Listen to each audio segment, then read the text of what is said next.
देखिए, so that of the all the rectangles inscribed in given fixed circle, the square has maximum area। देखो इन क्वेश्चनों को समझना थोड़ा difficult माना जाता है, समझते मेरी बात। मैंने कहा आपको बोला गया so that rectangle, so that all rectangle जो कि इंस्क्राइब है सर्कल के अंदर, तो वो रेक्टेंगल जो है सारे स्क्वायर हैं।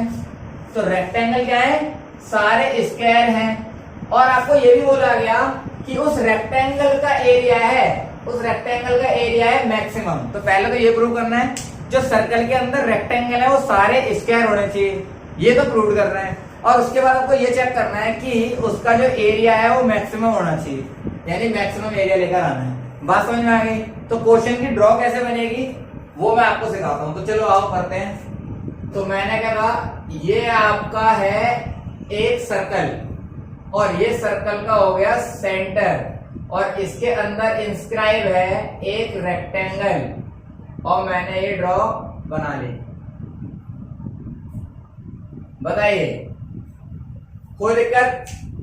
अब आप जानते हैं कि डायमेंशन को लिखूंगा मैं, तो ये होती है रेक्टेंगल की लेंथ और ये होती है ब्रेथ। तो इसको माना L, इसको माना B। और गौर से देखो, जो सेंटर से बाउंड्री को टच करता है, यानी इस पूरी सरकमफ्रेंस की बाउंड्री को टच करता है, तो उसको बोलते हैं रेडियस। बात समझ में आ गई? और यहां से यहां तक भी क्या होगा? रेडियस। यानी मैंने बोला इस पूरे डायमीटर की वैल्यू कितनी है? 2r। तो गौर से देखो, ये लेंथ है तो ये भी लेंथ हुई, ये ब्रेथ है तो ये भी ब्रेथ हुई। अभी रेक्टेंगल में आमने सामने की साइडें बराबर होती हैं। अगर मैं L इक्वल टू B कर दूं, अगर मैं L की वैल्यू B कर दूं, L B के बराबर हो जाए, तो ये सारे आपस में बराबर हो जाएंगे, और सारे आपस में बराबर हो गए तो क्या हो जाएगा भाई? तो ये ABCD जो मैंने लिखा है, ये ABCD स्क्वायर नहीं हो जाएगा? बताइए। तो ये चीज मुझे क्या करनी है? टू प्रूव करनी है कि ABCD स्क्वायर है। वैसे मुझे गिवन है वो ABCD रेक्टेंगल है, लेकिन मुझे टू प्रूव क्या करना है? टू प्रूव करना है कि ABCD इज अ स्क्वायर, मुझे स्क्वायर प्रूव करना है। तो बताइए क्वेश्चन समझ में आ गया? बाकी मैं काम सिखाता हूं आपको। तब आपको मैंने बोला क्या लेट करेंगे अपन, तो लेट किया मैंने length of rectangle BL and breadth of rectangle BB and radius of circle are given। भाई हमारे को सर्कल गिवन था, सिक्स सर्कल हमें क्या था? गिवन। और जो चीज गिवन होती है हमारे को, उसके अंदर का मटेरियल सारा कांस्टेंट होता है। तो सर्कल के अंदर क्या पाई जाती है? Radius. So R, capital R is constant. तो ये हमारी क्या हो जाएगी? कांस्टेंट हो जाएगी। बताइए यहां तक कोई डाउट है क्या? अब जब कांस्टेंट आपको पता लग गया, तब मैं यहां पर कुछ काम करूंगा। अब आपको तो मेरी बात को समझना अच्छे से। तो यहां पर तो आपको पता है कि रेक्टेंगल में ईच एंगल जो वर्टेक्स पर बनता है वो सारा क्या होता है? 90। तो ये 90 हो गए, पूरा 90 हो गया, ये 90, ये 90। तो मैंने क्या कहा? एक राइट एंगल ट्रायंगल बनके तैयार हो रहा है। तो इन राइट एंगल ट्रायंगल यानी ABC में दिख गया आपको। और मैंने बोला ABC राइट एंगल ट्रायंगल है, और मैंने बोला कि ये हमारे देखो बेस है, ये हमारा परपेंडिकुलर है। कैसे मैंने बोला?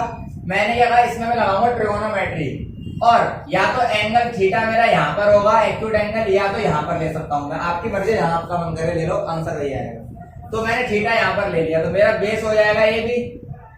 ठीक है, यहां पर भी ले सकते हो आप थीटा को, कोई दिक्कत नहीं है, लेकिन होगा इन दोनों में से एक ही जगह। यहां तो फिक्स्ड है 90 होता है। तो बताइए कोई दिक्कत है? अब मैं इसमें काम करने वाला हूं, चलो काम स्टार्ट करते हैं। तो मैंने क्या कहा? In right angle this. तो फॉर्मूला AB अपॉन में AC, यानी बेस अपॉन में हाइपोटेन्यूस। किसका फॉर्मूला होता है? तो पंडित बद्री प्रसाद हर हर बोले सोना चांदी तौले। तो क्या होता है? P अपॉन में H, और P अपॉन में H फॉर्मूला होता है साइन का, और हमारे को निकालना है B अपॉन में H। तो B अपॉन में H इसका होता है कॉस का, C फॉर कॉस थीटा। तो AB कितना है? L, AC कितना है? 2R equal to cos theta. तो L की वैल्यू कितनी निकल जाएगी? 2R cos theta. बताइए L में कोई डाउट है? अब यहाँ आओ, तो मैंने कहा सिमिलरली बी निकाल लो। जब बी निकाला आपने तो बी की वैल्यू कैसे निकल जाएगी भाई, तो बी की जगह मैंने बोला परपेंडिकुलर यानी बीसी अपॉन में एसी, यानी परपेंडिकुलर अपॉन में हाइपोटेन्यूज, और ये फॉर्मूला होता है साइन थीटा का, और पी अपॉन में एच क्या होता है साइन। तो यहाँ आ जाएगा बॉस बीसी की जगह बी, इसकी जगह 2r और साइन थीटा, क्योंकि हमारा एसी पूरा 2r है, क्लियर है। तो बी की वैल्यू आ जाएगी 2r साइन थीटा। तो बताओ बी में कोई डाउट, तो आपका एल भी निकल गया, बी भी निकल गया। अब आपको क्या निकालना था, आपको करना है इसका एरिया। क्या निकालना है, एरिया जो है हमारा वो हमारा क्या आना चाहिए, मैक्सिमम आना चाहिए। तो मैंने क्या बोला, area of rectangle L into B. तो एरिया है तो ए इन टर्म्स ऑफ पता नहीं, अभी पता नहीं है कि किसके रिस्पेक्ट में डेरिवेटिव होगा। तो एल कितना है 2r cos theta into 2r sin theta. अब गौर से देखो, r को तो मैं कांस्टेंट घोषित कर चुका हूं, तो अब मेरा थीटा के रिस्पेक्ट में क्वेश्चन आ गया। तो अब मुझे पता लग गया कि डेरिवेटिव होगा थीटा के रिस्पेक्ट में। तो क्या बन गया रिजल्ट, तो रिजल्ट बनेगा आपका a थीटा इंटू में इंटू कराओ 2 दूनी 4, r को r से कराएंगे तो आएगा r स्क्वायर, और यहाँ आ गया आपका साइन थीटा इंटू में कॉस थीटा। कोई दिक्कत। अब मैं आपको इसका डेरिवेटिव करके दिखाता हूं। तो यहाँ पर मैंने पार्टीशन कर दिया, अब मैंने बोला derivative with respect to theta. तो 4r स्क्वायर तो कांस्टेंट है, ऐसे ही रख दिया। इसमें लग जाएगा यूवी, और यूवी का रूल क्या होता है, यूवी का रूल होता है डेरिवेटिव में। तो u as it is v का derivative, v as it is u का डेरिवेटिव। अब ये लगा दो, लगाया मैंने इसको, तो क्या बन जाएगा result, sine theta as it is cos theta का डेरिवेटिव माइनस का साइन थीटा, तो साइन स्क्वायर हो जाएंगे, फिर plus cos theta as it is, sine theta का डेरिवेटिव भी कॉस ही होता है, तो क्या हो जाएगा कॉस स्क्वायर। बताइए कोई डाउट। फिर अगला स्टेप, जैसे डेरिवेटिव हो जाए तब आप स्टेटमेंट लिखेंगे, maximum and minimum area in terms of theta को 0 के इक्वल डाल देंगे। तो यहाँ पर आ जाएगा 4r स्क्वायर माइनस का साइन स्क्वायर थीटा प्लस का cos square theta equal to 0। ये इंटू में नीचे जाएगा 0 हो जाएगा, ये माइनस का उधर जाएगा तो क्या हो जाएगा दोस्तों पॉजिटिव का। तो बताइए कोई डाउट। अब यहाँ तो कोई दिक्कत नहीं है, तो इसके इंटू में कुछ नहीं है, मन लगा सकता हूँ, इसको उठा के नीचे ले आओ।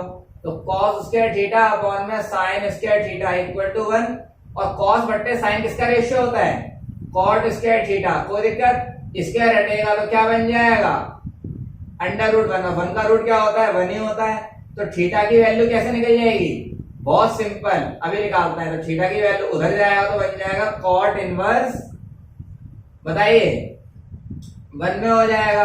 अब cot 1 कहां होता है, तो cot 1 कहां होता है बॉस, तो cot 1 होता है cot पाई बाई 4 पर। तो cot से cot कट गया, ब्रांच के अंदर पड़ता है, तो पाई बाई 4, तो थीटा निकल गया।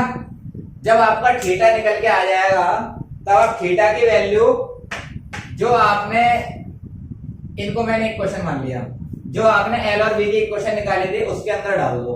तो मैंने बोला from equation first and second से, तो यहां आ जाएगा L equal to 2r cos theta कितना है पाई बाई 4। अब आप जानते हो cos 45 पर कितनी वैल्यू होती है, तो ये वैल्यू होती है अंडर रूट 2। तो l की वैल्यू में कोई डाउट है आपको, आप इसको सॉल्व भी कर सकते हैं। 2 बाई रूट 2 क्या होता है under root 2 times of r, यही होता है ना, रेशनलाइज कर देना अंडर रूट 2 से। तो ये आपका l निकल गया। अगर यही b आ गया तो ये वाली कंडीशन हो जाएगी l बराबर b। तो चलो और चेक कर लेते हैं इसको भी। तो मैंने कहा b भी निकाल लेते हैं, हाँ भाई। तो b निकाला, ये रहा, चलिए। तो b is equal to 2r sine pi by 4, और साइन पाई बाई 4 भी क्या होता है 45 का 1 बाई रूट 2, तो वो सेम ही रिजल्ट आ गया। तो ये भी यही आएगा, तो under root 2 times of r। तो गौर से देखो b भी आपका यही आ रहा है, l भी आपका यही आ रहा है, इसका मतलब क्या हुआ, तो सो l इक्वल टू b यानी ABCD इज अ स्क्वायर, चारों साइड बराबर हो जाती है तो स्क्वायर हो जाता है। अब ये तो हमने कर दिया कि ए बी रेक्टेंगल जो थे वो सारे स्क्वायर होंगे, ये वाली बात तो सही हो गई। अभी ये नहीं करा कि मैक्सिमम आएगा नहीं आएगा, तो मैंने क्या बोला, मैक्सिमम करने के लिए, मिनिमम करने के लिए आपको सिंगल डेरिवेटिव का डबल डेरिवेटिव करना होता है। तो नाउ यहां पर डबल डेरिवेटिव करेंगे तो A double derivative of theta, दोबारा डेरिवेटिव कर डालो, तो दोबारा करेंगे, चलो आ जाओ, तो कितना आएगा देखो, यहाँ 4r² तो कांस्टेंट है, माइनस ऐसा का ऐसा ही 2 पहले पावर का होगा तो क्या आएगा 2 sin थीटा और sin थीटा का cos थीटा, कोई दिक्कत, फिर प्लस 2 cos थीटा और cos थीटा का माइनस sin थीटा।